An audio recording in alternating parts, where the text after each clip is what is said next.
जहाँ मुझे लगा कि कमियां हैं और मुझे बोलना चाहिए तो मैं जरूर बोला। मैंने जितना 3.5 वर्ष के अंदर हो सका काम करने का तक प्रयास किया, संघर्ष किया।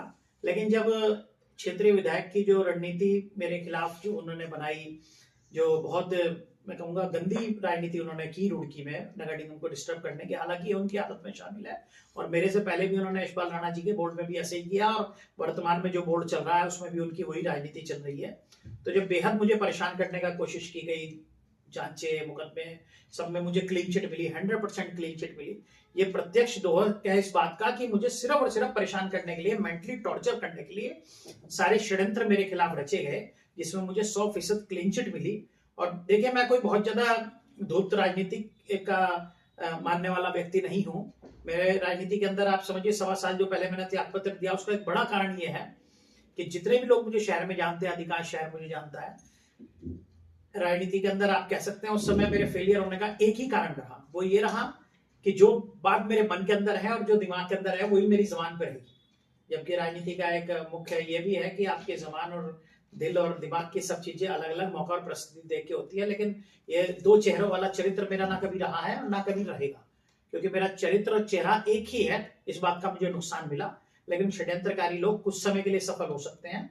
बाकी जो ईश्वर की योजना होती है वो, मैं तो ईश्वर को मानने वाला व्यक्ति हूँ, सात्विक व्यक्ति हूँ।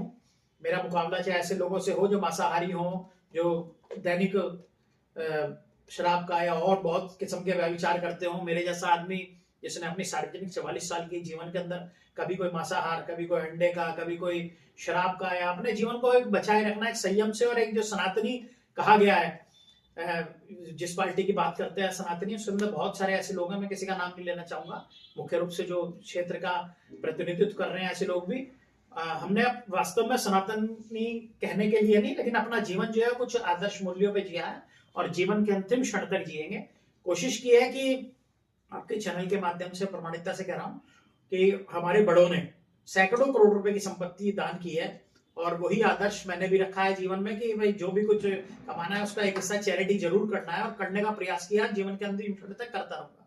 राजनीति में सफल हो पाऊं ना हो पाऊं, टिकट मिले ना मिले, विधायक बन पाए ना बन पाए, सब चीज सेकेंडरी है। ये कोई बहुत ज्यादा महत्वपूर्ण विषय नहीं है। वो तो जैसी ईश्वर की योजना होगी उस पर काम होगा ही, जो भी ईश्वर ने लिखा होगा मेरे लिए। लेकिन मैं एक अच्छे व्यक्ति और एक अच्छे व्यक्तित्व के रूप में रुड़की में जाना जाऊं, ये मेरे लिए महत्व